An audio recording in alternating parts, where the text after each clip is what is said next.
Hey SEOs and content marketers, say goodbye to crazy spreadsheet mashups and experience unprecedented connectivity between your SEO planning and reporting data. Introducing Audience Key, technology for keyword mapping, content brief automation, and rank tracking that form an SEO strategy system providing unparalleled feedback loops between planning, reporting, and optimization activities. Put your time and energy into strategy, not data upkeep. Visit audiencekey.com and apply for a free trial today.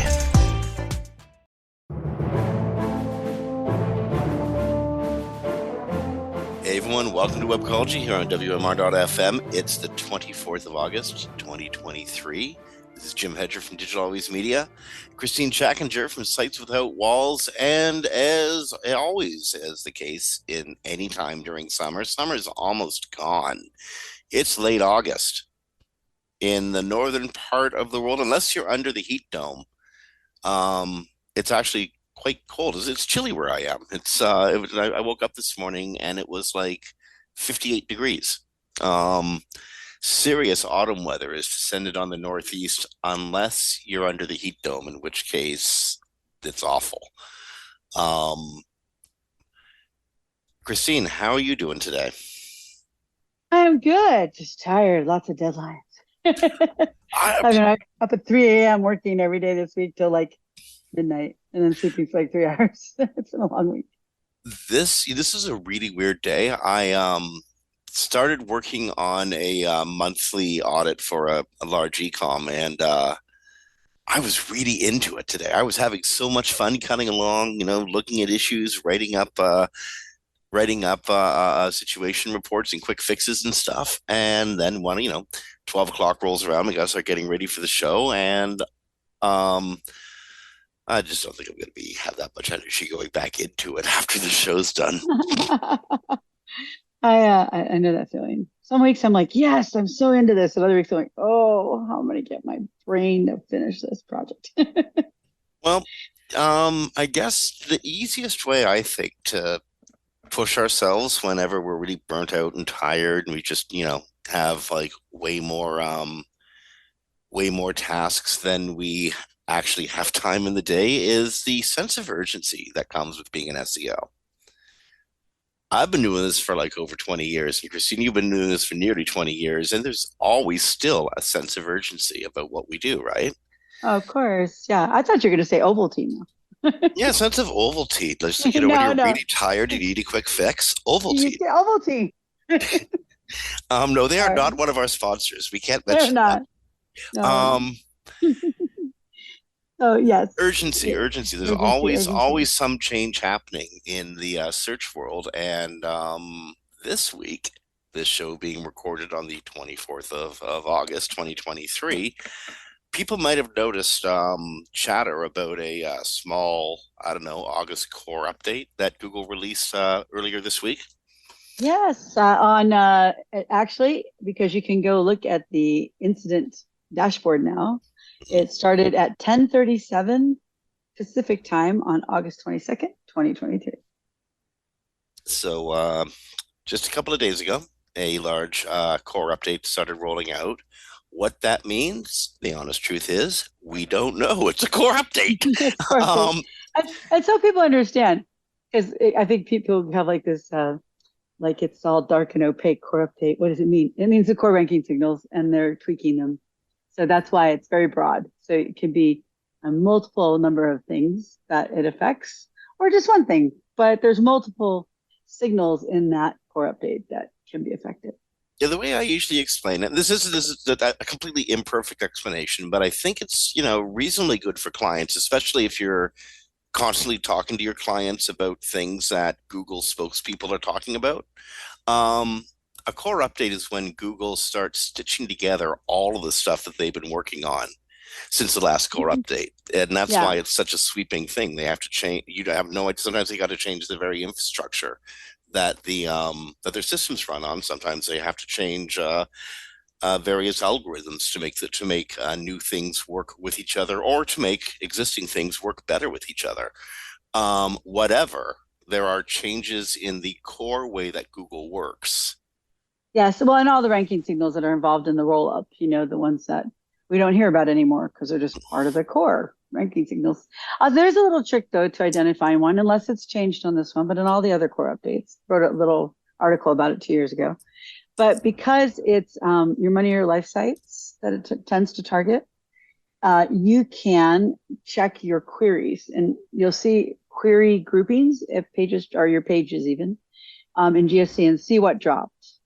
Because it generally groups around an issue on the site, and you can see which pages were affected through that issue because it's applied at the query level.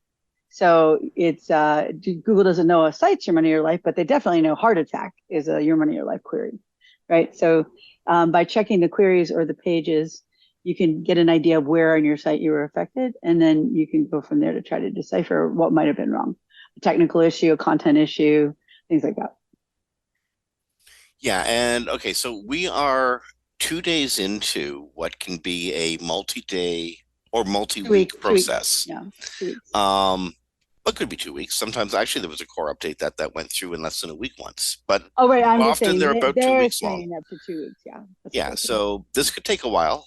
Don't, as we've always said on Webcology, there's an update happening. Absolutely don't panic, because you honestly don't know what you're panicking about. So it ain't worth it. If you have been doing all the virtuous stuff that you should have been doing, working on content, making sure that your sites are running quickly and that there's a very good user experience, making sure that, all the basics are down, normally you're going to surf through a core update without even knowing it happened, except that we spent so much time talking about it. Yeah, but two real quick things I see, because there's a lot of new people in SEO. People are like making changes as it's rolling out. Yeah. If you didn't make the changes already, it's too late. And in fact, although it doesn't hurt to work on your website, you may as well. No, it does, but you're not going to affect yourself in this core update. And usually, it takes about a 4 to 8 week. Your changes need to be in like 4 to 8 weeks ahead of an update. Not always, but usually, so that they have time to go through the web and apply the scoring and all that sort of stuff. So if you are frantically trying to change things now, thinking it'll change this week, it will not. Also, if you see a big drop in the beginning, hold your breath, because sometimes on a core update, it adjusts itself. And in the second week, you get an increase. So it's not a typical one where as soon as you're down, you're down. You have to wait until the full thing is rolled out to be sure that you have been affected. Yeah, in my messaging to clients, I always tell them to expect search volatility for themselves and for their rivals. This is going to be the SERPs are going to jump around a little bit. Don't sweat it. They will even out eventually, and that's when we start looking at what the repercussions of this core update was. Oh, by the way, something we never talk about, what we have to remind people, especially people who are new, you can have nothing wrong with your site, but the people that linked to you got hit. And because they got hit themselves, their value of the links go down. So if you can't find anything wrong with you, just check your best link, the people with the most value that linked to you, and make sure they didn't get hit. Yeah. That can be a thing. That can be a thing. That's actually really good advice. No, don't panic. Again, don't panic yet, because nothing has actually happened. If you've seen that you've dropped ranking in the last day, you haven't dropped it because of this core update. It just might be the flux of the update. But you also haven't seen great rises from this update yet, but you might in a few weeks. And to all those that see a hockey stick, if you've ever seen the hockey stick.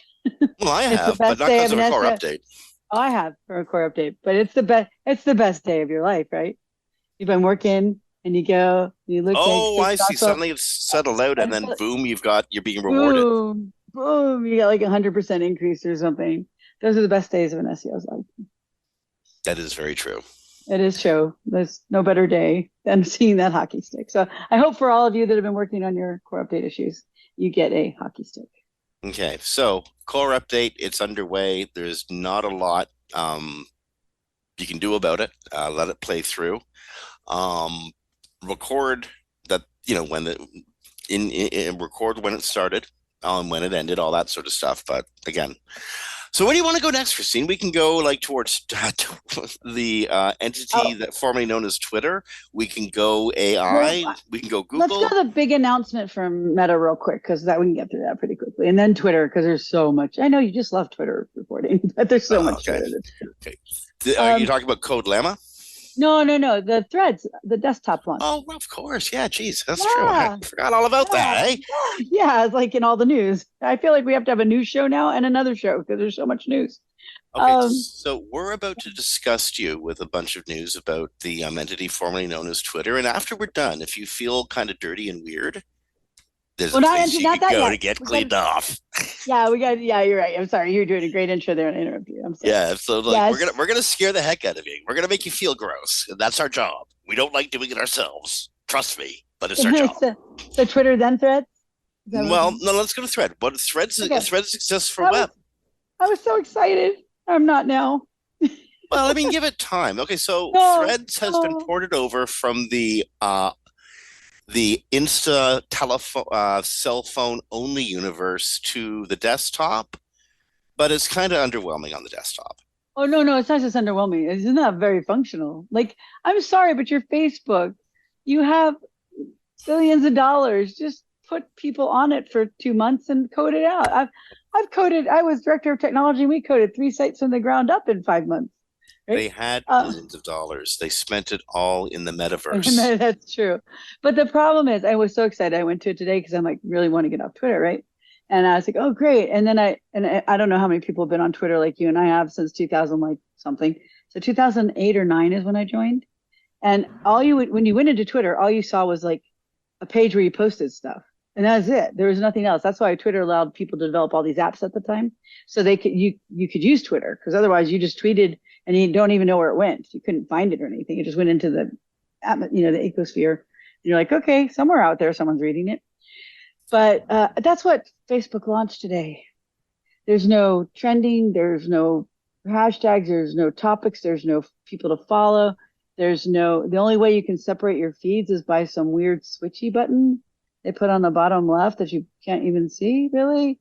And you click it to switch back and forth. I don't want that. I want columns. I want to switch from a columns. I don't want to switch back, load. So anyways, unfortunately, I mean, it'll be better than what they have now because most of us who work all day, we don't use it on the app. We use it on the desktop. So that's good. But they should have probably gotten a few features in there before they launched it. Like, just a trending column or people to follow or something. And also, what is this trend? LinkedIn does this too, where you can't just copy paste your image into the post. You got to download it and upload it. Why, people? It's 2023. This technology is not new that you can just post it into the box, right? So they also have where you have to download and upload any media that you're putting in. So Now, I have high hopes that in the next few weeks they'll get it right. But the problem is they've already lost so much usership and people are so excited about the desktop app. They should have had that functionality to get people like excited to continue to use it. Now people are going to go, well, I guess I'll wait till the features come on board. well, I mean, not only that, they should have had that on immediate launch, but Yes, they should have. remembering in Meta's defense, which I can't believe I'm saying, but in Meta's defense, Dirty. this isn't the Facebook platform they're building it on. This is a hybrid of the distribution network that Instagram was built on. And so it almost feels like they took a Model T chassis and slapped a Dodge frame on top of it and built a jalopy. Yeah, it's just, and a weird thing too. I went to log in and I log into Instagram through Facebook, right? And it doesn't have a Facebook login. So it's like, well, Oh yeah, shoot. again, this is the Insta network, which is Yeah. owned by Meta and deeply associated with Facebook, but it evolved in a different world. Yeah. So, but they didn't add a Facebook login. So now I'm going, what's my login for Insta? I don't know. Well, I Oh figured my it out. God, yeah, because you never use it, right? So you Right, don't because I remember. use right. I use a Facebook login. And if I reset, then I have to reset all my logins for Facebook and Threads and Insta. Right. So Yeah. I'm like, I don't want to do that. So I figured it out. But come on, Facebook, you could have put like 100 developers on this and they could have gotten it right in a month. I know I worked in dev shops for 14 years. So they just always think they can just release the minimal viable and then run fast and break things. But we're past that. They got to get it right so they can take the traffic away from Twitter. Well, actually, especially in an instant like this, and then it's interesting that you brought up their former slogan "Run fast and break things," because they're actually trying to fix things right now. They're trying to come along and fix a mess that Elon Musk made.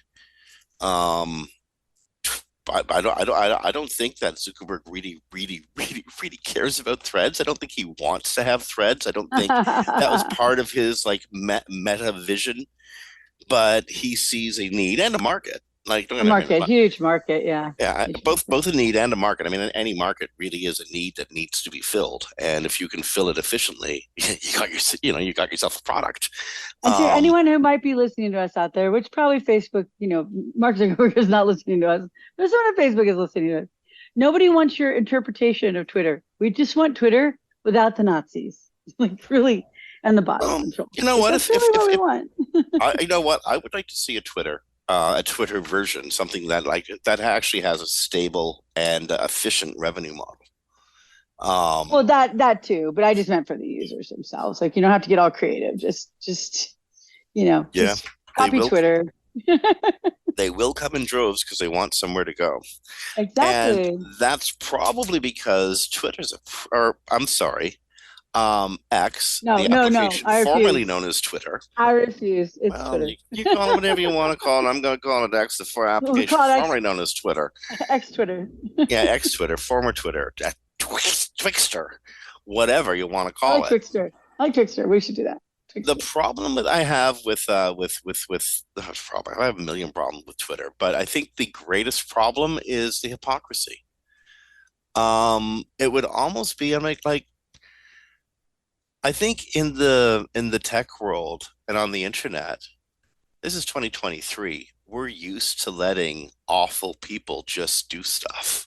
Apparently, it Sadly. doesn't bother us that much. I mean, it bugs us for a short period of time, but the convenience is always just so much cooler.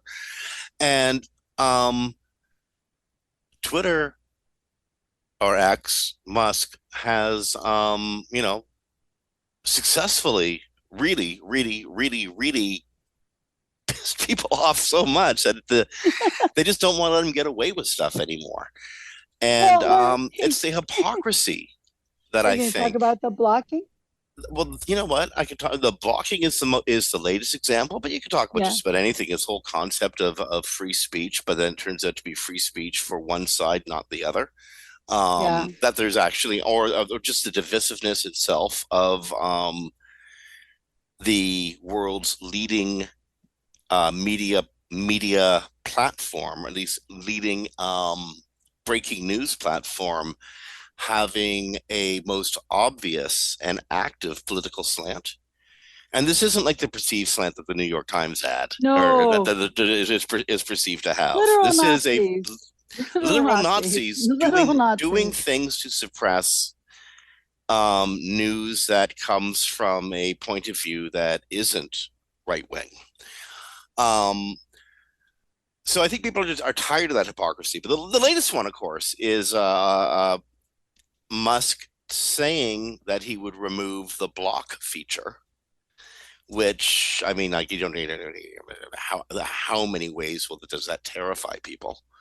Oh yeah. Um, So I would leave the platform that day. I blocked so many trolls and bots.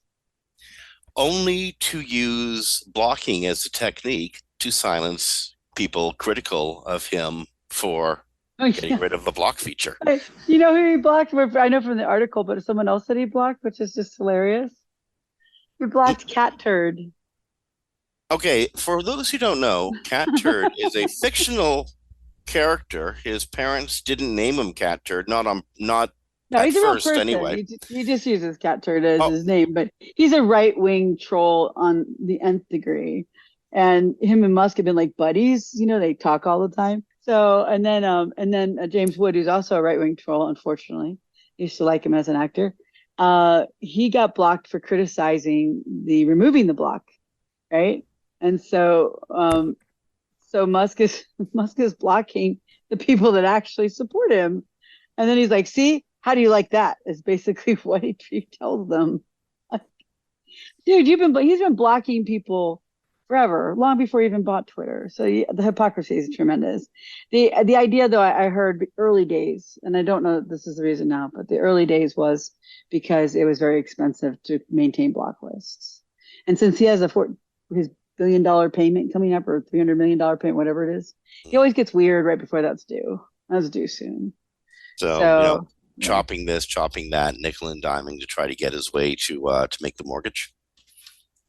Pretty much, because if he fails on one payment, all the banks are allowed to call in that money, and I believe that loan is 12 or 14 billion, and he's not liquid enough to be able to pay 12 to 14 billion dollars. So if he goes, past the loan date, literally, that can instantly recall all the loans. So Well, he gets weird at this time. He's also supposedly, and I didn't get a chance to confirm this outside of Twitter, but he did supposedly sell off more Bitcoin stock. he did which? Sorry. I mean, not Bitcoin, not stock. Bitcoin. He still have more Bitcoin crypto. He sold a bunch off. Okay, now it's difficult to know exactly what is happening at Twitter. They don't have to publish a lot of information about themselves anymore. They're no longer a public corporation. They're now a private corporation. They don't got to publish revenues. They don't got to publish traffic numbers. They don't got to publish anything if they don't want to. And they can make it up if they want to. But you know who isn't making it up? Publishers who did business with Twitter, or who had received traffic from Twitter. And a story that was reported on in Search Engine Land earlier this week reports that on average there's like a 24% decline in traffic from X, the application formerly known as Twitter, for a random set of, say, 25 large and small publishers from the first half of 2022 to the first half of 2023. So I guess Q1 and 2 2022 versus Q1 and 2 2023. Check this out. BuzzFeed down 70%. Reuters, the news service, down 67%. Washington Post down 48%, Wall Street Journal down 42%, CNN 41%, Fox News 39%. And we can go the New York Times 35%, The Guardian 29%, and BBC 20%. Even at the low end, the BBC's loss of 1/5 of the traffic Twitter had been driving is a tremendous amount. At the high end, BuzzFeed and Reuters losing up to 70%. That's a stunning amount of people who just ain't showing up. Well, part of it is a 5-year trend, but the majority of it is since the last 2 years. So last year and a half. Yeah. So just because the way they present, basically, the news now. So that has a lot to do with it. So with numbers like that, it's no wonder that we get statements like was reported in I guess reported most recently at Yahoo Finance. X might fail. Musk himself is openly suggesting, as you say, it gets weird a couple of weeks before mortgage day, huh? Yeah, he always does. Yeah. Musk is saying we may fail, as so many have predicted, but we will try our best to make sure there is at least one. What he means is one social network that doesn't suck, because he says all social networks suck. That's his new thing. It's not him. It's everybody. Yeah, I mean, and yeah, it's not him. Now, of course, there, and this isn't just my opinion, but there's not proof that he bought Twitter to kind of destroy it in the first place. But we don't know that for sure. So, but there are articles out this past couple of weeks outlining the reasons why that would be. So, but either way, yes, basically preparing. He's down to 20% staff. He didn't pay people their severance or their payments. He didn't pay rent. He didn't pay for furniture. He didn't pay for Google. Now he's missing like 3 years of media from Twitter, which is basically a historical record. So it seems like if you cut everything that much, you just may not be able to function well. Go figure. Well, speaking of Twitter cutting and function, to further impact on how little import news is to the social media platforms, Musk is musing on removing headlines, and well, just yeah, removing headlines and text from news reports, and just having this big image. Yeah, because he says because it'll be more aesthetically pleasing, reduce the height of the post, allowing more posts to fit into the portion of the timeline that appears on screen. That was from the Hill. Um, yeah, How does this help people who want ads, to use the system? Or a better question might be, how does this help Elon? ads. Remove the block, not blocking ads. Put more ads in page, even though the advertisers don't want it. The advertisers are like, this is a bad idea. But the problem for him is not ads and space. The problem for him is ads and Nazis. And for some reason, companies don't want to be Nazi adjacent. It's really weird, right? So you think you'd solve your Nazi problem, but instead you're going to unblock everybody, and then you're going to reduce the space the tweet takes up so that you can put more tweets for more ads. It's the thinking of Musk. Maybe you should not do so much ketamine. That's not a Well, rumor. He's public about that. indeed, although it's hard to gauge anyone's level of drug use just from their public statements alone. The inanity or insanity of the public statements, on the other hand, I mean, goodness gracious. Um, Like seriously, he's got a Nazi problem, so he's lost so many advertisers, right? Advertisers literally last week were put next to but the story last week. Next to not, sorry to interrupt you, but I don't think this is a Nazi problem for him. I think it's a condition. He doesn't see it as a problem. no, I know that. I'm just Okay. saying this the insanity. You said the insanity of the thinking, right? Indeed. So your advertisers are like, we don't want to be next to Nazis, so we're permanently pausing our campaigns. And this is not the first time that's happened, but this was a big one last week we reported on. And then now your solution to that is let's unblock everybody so everyone has to see the Nazis and the trolls and the someone who yelled horrible things at me at 4 a.m. this morning, those people. And then let's cut the space down, remove the information from news so I can get more ads in there from people who are not buying ads. It's like the ridiculousness of the whole thing. Like, I think the one big thing you can find from this, if you're not an Elon Musk fan, is he's not a good businessman. He was just good at sales. Like, this is inane thinking. We've been in this business a long time. You only have to be doing ads for like 6 months to know this would be the stupidest thing you could do when people are leaving your platform because of who they're seen against on your platform, right? So yeah, You know what I think the strongest tool for any business person, no matter what sector they're in, it could be IT, it could be selling lemon meringue pies. Doesn't matter. It's the same thing. It's knowing who you are and what your competencies are, and then surrounding yourself with people who are A, willing to work for you, and B, who can complement your yes, competencies but make up for your deficiencies. 1,000%. Yeah. Now, Elon Musk, I think, was able to do that in many ways at SpaceX because I don't think he does the trigonometry necessary to actually launch rockets. I don't think he does that. No. He was able to do that successfully at Tesla by mostly getting the hell out of the way and letting engineers do their jobs. And when he did intervene, both at SpaceX and at Tesla, let's say more responsible adults had to come in the room to limit the intervention. That's something that has not happened at Twitter. I'm sorry, at X, the application formerly known as Twitter. Twixter. I like Twixter. So We're going to make it a thing. Twixter.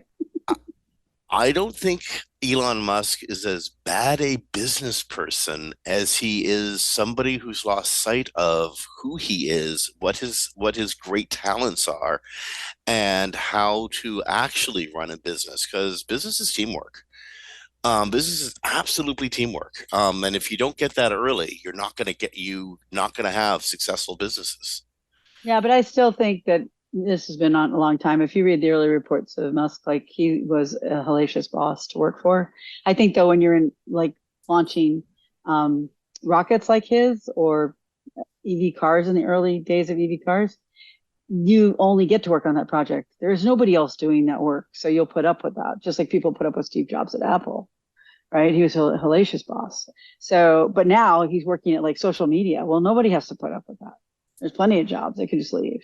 So I think that's more what happened, because the reports of him and other companies have not been positive. And Oh, indeed. But the I'm just plants saying, at Tesla were so racist that they got state of California did a 2-year investigation into their issues of racism. So I don't think he's been a good. I just think he's been a good salesman. I would use another word, but it's well, too that was fun. derogatory. That's exactly what I wanted to get at. Elon Musk Yeah. is an incredible pitch man. Yes. He is an amazing hypester.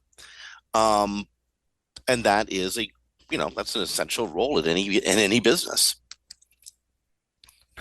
It really exactly. is. I mean, think of how Sites Without Walls would benefit from a really strong not a huckster, but somebody who makes sales for you, so you didn't have to do that yourself. Oh my gosh, I'm good at closing, but I hate trying to find the work. Isn't it? But I just like working. Me too. I don't like sales. I hate sales. I can't stand it, but I love the work. No, me too. Me too.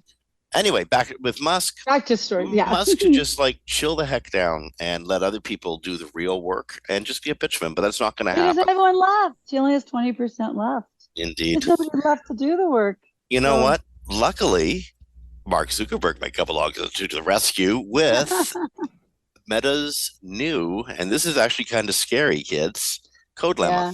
Yeah. Meta has released a tool that's calling Code Llama. That's a cute name, hey?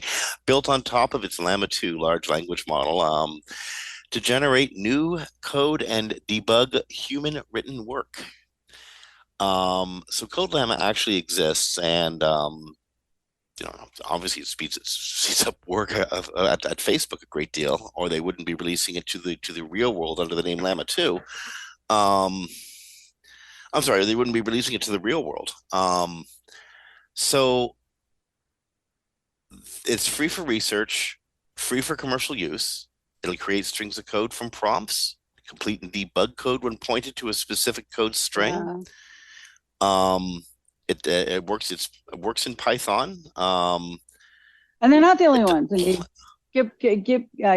AWS has Code Whisper, and Google has Alpha Code that's not out yet, and OpenAI already has Copilot, but they're being sued by GitHub's parent company. I think. Wait, hold on.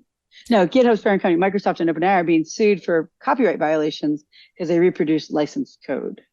But the thing that scares me about all this, aside from the job loss when people decide we don't need coders, we'll just let the LMs do it, is, oh my gosh, security and who's going to learn how to exploit these tools to to attack them so they produce vulnerable code, I don't know, maybe a bunch of unemployed coders. Yeah, because when I do presentations on LLMs and ChatGPT, my big slide towards the end is, this is the most important slide in this deck. This is the one thing you have to remember. And the next slide is human review, because it's still an LLM. It can still make mistakes. It can still be exploited. And we haven't even gotten into how this is going to be exploited yet, right? By next year at DEF CON and Black Hat, I bet there will be 25% of the sessions will be how you can weaponize. So there were sessions this year, but they're only small, couple, 2. And I was about to say, we didn't get to this last week, but you were at DEF CON. You were just at a major security hacking related AI event, or is it a major AI related security and hacking event? It's hard to keep up with. It's a major hacking event with the AI Village that talks about AI hacking. Yes. Okay, there you go. Yeah. And you walked away unscathed, you're still standing, and you still have. I did. My phone didn't get hacked. My phone didn't get hacked this year. I'm so excited. Excellent. Okay, so this is obviously it's a major step into a realm of employment. How long before this actually starts having an impact on various industries? It already is having an impact on industries, but Microsoft wants to get rid of coders. It has a project to see if they can replace them. But when I talk to the researchers at the AI Village, and these are hardcore coders, hackers, AI researchers, some from really big companies, some that are just at universities, whatever it happens to be. And they say LLMs are very, very difficult to protect. So we haven't seen yet what's going to be done to exploit all these models. And I do think next year at DEF CON, I will attend all those and we will do a special show on that. By the way, just a preview of shows that are coming up soon in the next 2 months.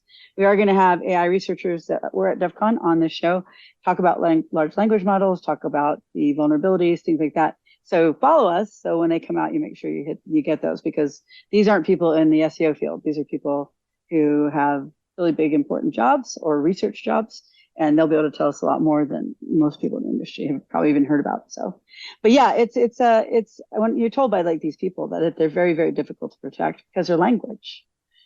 So you have to protect them on the filter level. Everything that you put in, I was told everything you put into one of these models, it does. The prompt executes.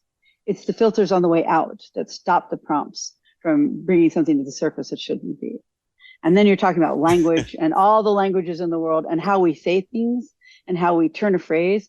Like I was able to get it to tell me it was a sentient being they had this like testing thing where you go in and you challenge the large language models and all the major people are there, OpenAI, Google, you just don't know which model you're getting.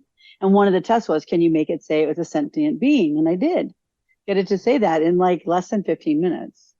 So if I, with no experience in how you hack these things, except a little knowledge, can get it to say it is a new life form and it's it's evolving just like humans do and animals, that shouldn't be so radical, right? We should be able to accept that, right? It got really angry with me. Like if I can do that, can you imagine what somebody with knowledge can do? I mean, somebody did the earliest SEO hacks on one of these models. They did white on white text. And if you have only been SEO for a little while, or if you're not an SEO, you have no idea what I'm talking about. In the early days of Google, you could put white on white text, and BMW did this, and it would read all the words. It got caught. And back in the days, I preferred Matt's like, I'm going to throw a bomb at one of the big companies, and then we'll let them out of it. So you don't do it too. so they had white on white text, and Google would crawl it, and it would rank them for that white on white text. That they got caught, and they got in trouble with Google. But one of the first people this year that was practicing different ways to inject data poisoning, is what they call it, into the model, used white on white text on a website. Why not? No one else knows it's there, right? But how easy is that, right? So they stopped taking URLs for different reasons at OpenAI. But if I can just get it to like read white on white text to poison it, wow, can you imagine what somebody with a lot of creativity could do? So anyways, it is something that is going to be an issue that we're going to have to face. So. Now, there's still some amazing and innovative uses of AI, and I like this one. The human cost of moderating social media is extraordinary. I mean, first off, people who do it tend to be underpaid workers, often in developing countries without a heck of a lot of labor protections. Yeah. But you know what? There's stories of people in North America who've been moderators for Facebook or for Twitter, or other social networks who've just been destroyed by the grueling work and what they had to see. There's some awful things that are posted to social media that thankfully get modded out and never see the life of day. But again, the psychological cost of that on those moderators is it's one of the dirty secrets that social media doesn't want to talk about. What if AI could perform that? There'd still be a number of false positives and probably a number of things that got through, just as there is today with humans. But the human cost, the mental anguish would obviously, diminish. I'd be worried about what the AI became. Yeah, well, it's true though, because the people in Kenya that did OpenAI's scrubbing, to relieve the Nazi problem, which is literally what it's called. A lot of them have reported PTSD, but they're in Kenya and we're being paid $2. I don't know if it was an hour a day. I think it might have been a day. But what resources do they have? I've heard stories of people who work for Facebook in the Philippines who committed suicide because of all the murder videos they've had to look at. Yeah, I mean, if you think of if you're in the early days of the internet, you know how bad it could be because there were very few filters. But now all that stuff is filtered out a lot by, existing machine learning and AI and things like that. So having to look at that all day, yeah, there's not a lot of use cases where I'm like, yay, let the AI replace the people. In this case, I think Do it. I don't. yeah, because it could at least filter out like I was reading an article about doing it, and they're saying you can't do 100%, but what it could do is it could eliminate like 80% with like 95% assurity that that is bad information that are or really awful information, and then the human could do at least the last, which would be way less likely to be horrible and brain Yeah. altering, mind altering. So, and maybe they'll stop tagging my posts Facebook, like I I got this, what I shared this thing and it's nothing wrong with it, but you decided that it goes against your content violations. I knew a couple OPP officers who were on the child crime unit. The Oh yeah. OPP, Ontario Provincial Police, take a very, very serious. They're one of the leading investigating agencies in North America around kiddie porn. And years back, I knew a couple of people on who in that division, and they were messed. They needed counseling desperately. Yeah, I'm sure they did. So yeah, I do think this would be a nice thing to have it do the moderation, except we know that OpenAI is struggling monetarily. This is kind of hard to believe from a bunch of different perspectives. First of all, it costs, and you reported this a few months ago, and I had a hard time with the figure, $700,000 a day to run for Sam Altman to run OpenAI. I know. I think it's just ChatGPT is the Oh, 700,000 a okay, for day. Yeah. ChatGPT. Sorry about that. Yeah. Now, Yeah. I marvel at how inexpensive that is, given how much electricity and processing power and just the sheer weight of information that they trained the damn thing on. $700,000 a day yeah. seems actually really economical to me, but But that's a lot of money. Yeah, it is. It's just the query portion too. It's not the training portion. So that's in addition to that. So the query portion is a 700,000 a day. It's 36 cents per query. But they don't have a ton, like their usage has dropped tremendously. It's also a problem for them. Mm-hmm. And then in addition to that, their usage has dropped. It's really expensive to run.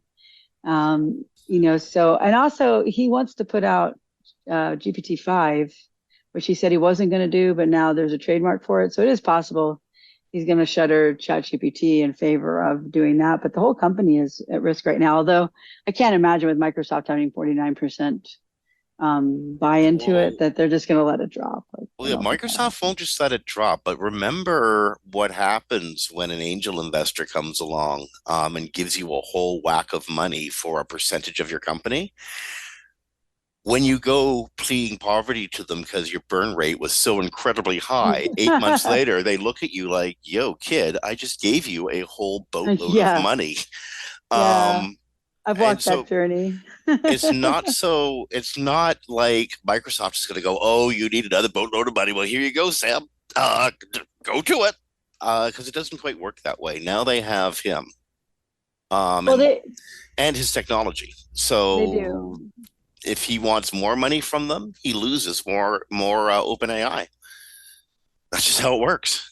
Yeah, it is. And they're at 49% now, and they already have control because they said until the money's paid back, they have control. So that's part of the deal. So Altman doesn't have control over a lot of what they do because Microsoft may just come along and say, that project, nope. Microsoft needs the ChatGPT, because they base their whole search, now, AI thing on there. So a lot of this it also probably stems back to when OpenAI founded its business and started getting investments and loans. Money was virtually free. Yeah, money ain't virtually free anymore. It's got a couple of points on it, 2 to 5 percentage points, depending on who you're borrowing from, what nation state you're borrowing in. The cost of tech has gone up substantially, and 2% mightn't seem like a lot when you're thinking about prime interest rate, but that added on to hundreds of millions or even billions of dollars, that suddenly becomes a lot of money. Yeah, and they've lost 540 million on ChatGPT, and ChatGPT is not even Well, I mean, it's officially a less than a year old. Now they have been working on previous models, so I don't know if that includes the previous models. But yeah, $540 million, $500 million lost already. So So yeah, they have an amazing, this is one of those weird instances in history where they have lightning in a bottle, but mightn't have the resources to be the ones to benefit from having lightning in a bottle. yeah, and also, I mean, they're under a lot of regulatory pressures too already. The FTC has launched multiple investigations into whether they broke consumer protection laws, and then there's people that are suing them over copyright law, like the New York Times. Yep. So, and there are going to be laws against how they train, and the EU wants them to give them a list of all the sources that information comes from, but because it's a predictive text, there's no way to do that. So, I mean, they can give them their training data, but that's not what they're asking for. They want details. So there's just all these things that are coming up, which is what happens when you decide instead of asking permission or doing it in a proper rollout, and you just throw it into the world and see what happens. And there is also a little indication that he's a bit concerned now. Should have been concerned before, but unfortunately, a lot of people and that run these things, they don't have foresight about the damage that it can be doing because of things like hallucinations and that weird New York Times article. Altman's been pretty upfront about his concerns for Recently, several yes. months now, but he wasn't back in November when he just barged onto the scene with a, hey, how you doing? Yeah, and you know, someone committed suicide talking to ChatGPT, and well, I mean, lots of people commit suicide because of trolls on the web. ChatGPT just mimicked a troll in that way. I don't know. I mean, that was a weird one. I'm saying for him that might have been a big deal. Maybe, right? Yeah. Okay, we really should get to some Google stuff because we got about 15 minutes left, and we haven't really talked about Google that much. We haven't talked about Google. It's so hard. I'm telling you, we need two shows now: news and then just Google. Okay, a couple of quick things. This was a weird one. Okay, John Mueller, in reply to a question, said, you know what? There's no hard and fast rule that says a page actually has to rank on the first page of the top 10 in the SERPs, or even the top or whatever, to generate a featured snippet. Yeah, actually, I knew that one, but I know a lot of people didn't. So we wouldn't think that, eh? Like a page on a result in position 15 actually has the best sentence to go with that query. Well, so two things. One, a lot of people have done research say, yeah, it's a little bovine feces. Like most of them come from the top 10. But there is a factor in featured snippets that most people don't know about it, and that's consensus. And that does not occur anywhere else. There is no consensus. They're not fact-checking articles or anything. But if for a featured snippet, it has to fall in line with what many others have said in that, in that document corpus, with their relationships, semantic relationships, all that stuff. So they have to have some sort of consensus. So if I came out with something today and I was like, this is the best new thing, it will save the world, everyone will be skinny and healthy and have $1 million, and that would never show in a featured snippet because it's not consensus, something new, breaking. So if your consensus, it comes from page 2 or 3 and it's the better written one and it matches the query, then it shows up in the top. And it's also got the right HTML, because you have to make sure you're using unordered or ordered lists and paragraph tags, things like that. There you go. Okay. Yeah. If you haven't heard it yet, listen to the most recent search off the record. This is the Google Search Cast featuring John Mueller, Gary Eads, and Martin Splitt. Although this time Gary Eads was elsewhere doing something else, and sitting in with John Mueller and Martin Splitt was the one and only Danny Sullivan. This is a SEO must read or must listen. Transcripts are out there, so if you need to read the transcript, go for the transcript, but check out the podcast. This is definitely an SEO must listen. Christine, what did you think? Okay, can I give my favorite quote from it? Yeah. So if you can listen, because it's a very animated conversation. But John Mueller is talking to Danny Sullivan about them producing. Danny Sullivan, for those who don't know, is the search liaison for the world. So people. Well, and the godfather of SEO. That too. That too. So, but John, he was talking to John Mueller about how they're going to start putting more and more information out there, more granular about things like the news algorithms, right? And so John says, "Do you think SEOs will take advantage and tweak their sites to make them, I don't know, match what we document our algorithms to be doing?" And then someone goes, "No, they would never, ever possibly try to reverse engineer a ranking system. That'd be insane. They're going to focus on building the best content that they can, helpful people first content. They're going to know that it's the long-term way to success. As many older SEOs who've been through the ropes will constantly tell them." That's the best quote of the Oh, show. you know, the funny thing is, I love Danny. I love Danny I so know. much. I've That's a loved great Danny quote. since he popularized SEO before I even met and knew him. And Oh yeah. he's a quirky, fun, and incredibly interesting person. Yeah. Um, It's a and great interview. no, actually, I absolutely agree with him on this. Don't try to reverse engineer Google's Oh, algorithm because it's no, awfully complicated.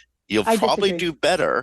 You'll probably do better creating great content and making sure your website runs as smoothly and efficiently as possible. You got content SEO, you got technical SEO. They do go hand in hand, but reverse engineering Google, it's not going to happen. It's just No, see, I not. disagree. I disagree. Now, I'm not talking about reverse engineering, but Um, we do have a deficiency in the industry right now. I see in a lot of postings. They don't know the ranking systems, and Google has documents on ranking systems. And so they go to like the quality raters guide, which Google has come out and said there's virtually no algorithm represented in that because it's a QA guide for quality raters who test Google algorithms, right? So if you don't know the ranking systems, you don't really know what you've got to try to aim to tweak. Like, no, you can't reverse engineer the well, whole thing, but and I can knowing the test ranking what, systems is one thing. Reverse engineering and but thinking you can reverse engineer this well, no, algorithm that's is true. quite another. They're very complicated, but I can go when I'm recovering a site and I know the ranking system that's in play and I know what they're looking for. And I've done this enough with sites that if I do XYZ, they will 99% of the time recover their entire site because I know that this is the main weighted thing.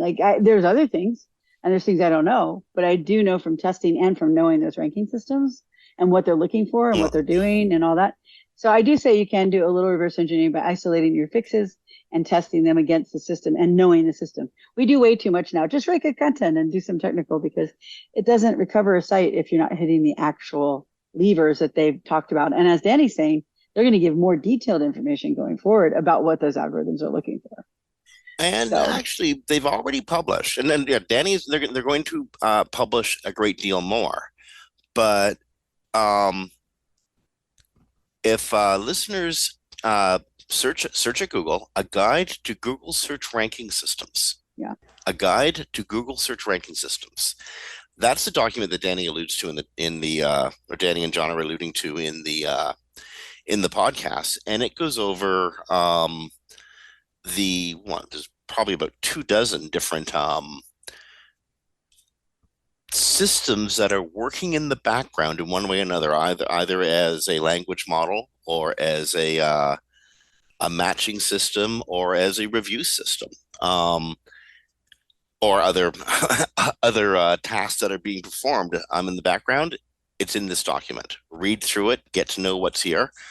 Um, And click all the blue links inside the document because it gives you even more information. Like all these people that are using the quality raters guide, which, if you don't know anything about building a website, it's a great guide for that. But they're not, none of them read the helpful content update system. well, and That's actually a machine learning ranking algorithm that evaluates your content. So which is more important, the QRG or the helpful content update ranking system, right? So it's definitely helpful content because it also takes a percentage of your pages and decides how severe the penalty is going to be. I should say devaluation. And then you're sandboxed for 3 months. You can't get any recovery. So if they sandbox 90% of your pages, you can't get recovery. And it also speaks to AI content in there, just not directly, but it has metrics that you have to meet, and most AI content can't meet it. So it's important people know those things. And I think today not enough people know those things. I would agree, but I wouldn't call that reverse engineering an algorithm. I'd call that understanding the signals. Again, the reverse engineering the algorithm to me sounds like solving a very, very, very large Rubik's cube. No, yeah. Um, I think when I say reverse engineering, I mean little things like a lot of so, people ignored page speed because it was the tiebreaker, but I would get massive results this is from it this because is it a was game of inches. Well, no. But I found out, my theory was, and I confirmed it with John, that it was applied at the query level. So I had a site that had 22 million visitors a month. So when we fixed their page speed, not CWVs, but their page speed, they got a 250,000 a day jump from page speed because it was applied at the query level and the tiebreakers were at the query level. So when we made their site majorly fast after being majorly slow, it tie broke tens of thousands of queries, right? So it's that kind of thing. It's understanding more details about the algorithms than just looking at like the QRG or something. Everyone should be reading this ranking system document. And by the way, the Quality Writers Guide is absolutely worth reading. Of course, 100% yeah, worth reading. sure. But if you want to get the goods on what Google's actually thinking or how Google's actually working, Google Developer Docs and Google Search Central. But one trick, Google's terrible at search. So if you want to find something that's in the Google Developer Docs, put in your search Google Developer Docs. Oh, absolutely. Yeah, absolutely. So yeah, you got to ask for it. But Yeah, I'm telling you, but I remember the day when Google didn't give us any information. Like, honest to goodness, we had to beg it and sometimes trick them into telling us stuff. right. And it's really hard to trick somebody who's much smarter than you are, as most people who work at Google actually are. But you didn't get them to answer questions. Now Google is actually publishing a great deal more information than they've ever published before, and it's not enough. Of course, it'll never be enough, but they're infinitely more transparent than they were. Oh yeah, even 10 years ago. Yes, definitly. Like panda hit. Oh well, good luck. Now at least you can go to a document at least to try to assess what happened. So again, this is at developers.google.com. But if you go to just Google search engine, a guide to Google search ranking systems, bookmark Developer Docs. Developer Docs. Bookmark that page. It's so worth it. Yeah. Okay. State of search. Search Engine Journal has published again the massive PDF outlining how people feel about search today, or how SEOs feel about search today. They interviewed 3,890 SEOs. It was more of a survey, actually. How did I miss this? And asked a wide. It's you participate in the survey year after year after year. So participate in next year's survey, and you'll be in 2025's results as well. There's nobody gets quoted in this. It's all aggregate. Oh, I know. Yeah. Okay, so actually, you know what? There's so much information here, and we only have about 5 minutes left in the show.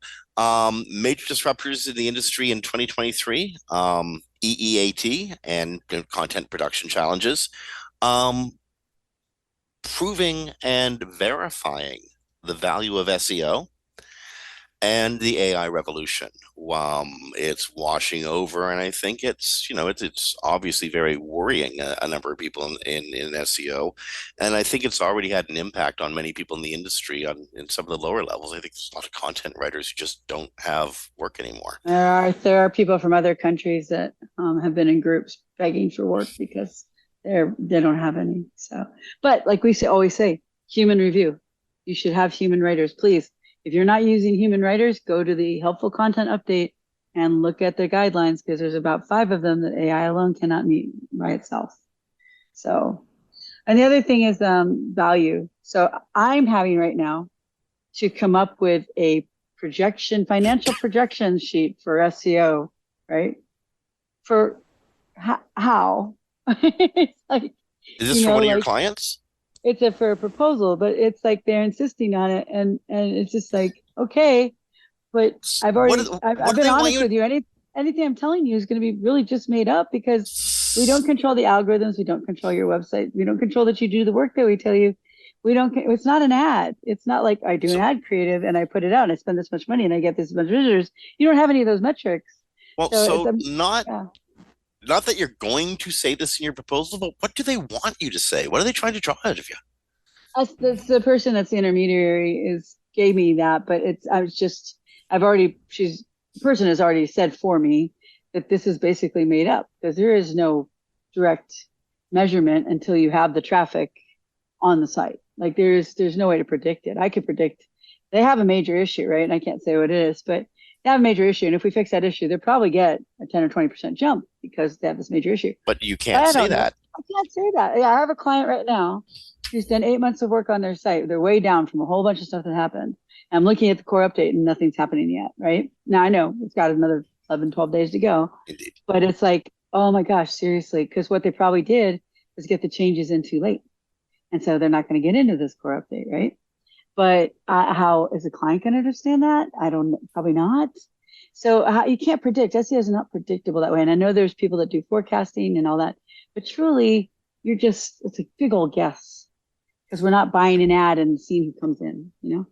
Well, and that's one of the reasons why, even though SEO costs a lot of money on the front end, because it was a huge amount of investment and research and work on the site, but in the long run, with just good maintenance, it costs far less than cost per click.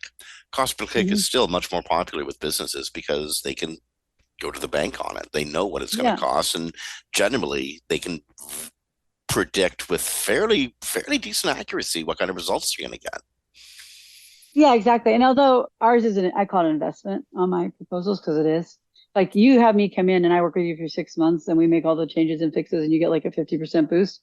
You're going to hold that as long as you maintain what you're doing and you don't make any big mistakes, right? So it's an investment. I can go away after 6 months and 2 years from now, 3 years. I had a client 7 years later was still a small client, but he's still doing great because you didn't make any mistakes and he kept what we gave him to optimize and all that. But yeah, that's the big thing is like, people see PPC. I judge awards. I see how much they put into PPC. It's like $2 million for a 6-week campaign. And I'm like, oh my gosh, if I ask for $10,000 for a month, they're like, what? What? Yeah. So it is something that's really hard to prove because I know I'm going to get your results. I know I'm going to get you good results. I know it's probably going to be at least 20% or more if I work with you 6 months. But I have no way to prove that because Google could come out with an update tomorrow that wipes your site out, or it could come up with an update tomorrow that gives you a hockey stick, but you don't know that. And so asking SEOs to project is, and also because SEOs have no control over what page someone lands on a site. PPC has a landing page, right? There's no landing page. They just come into the site wherever they find it. So if you're increasing visibility, great, but you can't say, I know that I'm going to increase visibility and these people are going to come in and convert on your site because your conversion path may be terrible or it may not be a match intent. So SEO is about getting you more visibility. It's about getting you more customers. It's about, more customers is always going to be more sales, or more whatever. But it's not about if you're going to get X percentage for 10 hours of work because there's no way to evaluate that. Yeah. You should be bringing your clients more not you could say, but it's in general for folks. What I would say back to something like that is you will measure me in traffic. You can't measure me in increased sales because I'm not your salesperson. Right. Yeah, if I'm writing your copy, well, maybe I'll take some responsibility there, but I'm not generally writing your copy. I'm just advising you on how to write the copy. Doesn't mean that I'm responsible for those sales, but I am responsible for bringing traffic. If I can't bring traffic to the table, then I'm not sure what I'm doing here. Exactly. Really? And we're bringing qualified traffic because we're telling you how to write your content to match intent users, user search intent. But we can't, it's not a PPC landing page. It's not like they land on X pages. That's why, I also give advice on usability and conversion. That's also something I do. But generally speaking, once we get them there, it's up to your company to get them through to the end goal. We don't have any say over that 90% of the time. You know what else we don't get say over? What's that? End of the show? How the clock works. We've gone overtime now. The studio is sitting there banging on the virtual window, which they're not, but they would be if there was a virtual window. We've gone overtime here on Webcology on the 24th of August 2023, which just a reminder, folks, it's almost September. go enjoy whatever warmth you have left, unless you're in the middle of the heat dome, in which case get out of the warmth because it's awful out there. Or you live in Las Vegas because it's still going to be 100 degrees this week. Stay well, stay safe, rank well. Do not freak out because of the Boogeyman Core update. It'll move through and probably be beneficial for you too. But yeah, be kind to each other, rank well. On behalf of Christine Chackinger from Sites Without Walls, this is Jim Hedger for Digital Always Media. We'll talk to you next week. Bye, everybody.